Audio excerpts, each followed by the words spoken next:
Știați că România are un lac învăluit în mister și frumusețe naturală? Să descoperim secretele lacului Roșu.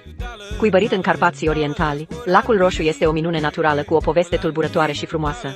Format în urma unei alunecări de teren în 1838, lacul își ia numele de la nuanța roșiatică a apei cauzată de oxizii de fier din sediment. Farmecul misterios al lacului provine de la trunciurile de copaci pietrificate care ies din apă, rămășițe ale pădurii care a existat odată aici.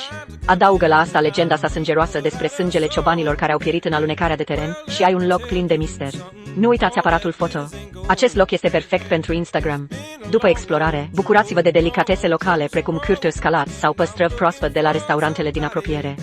Faceți-vă timp să vizitați și spectaculosul Chei Bicas, la doar o scurtă călătorie cu mașina, pentru mai multe minuni naturale.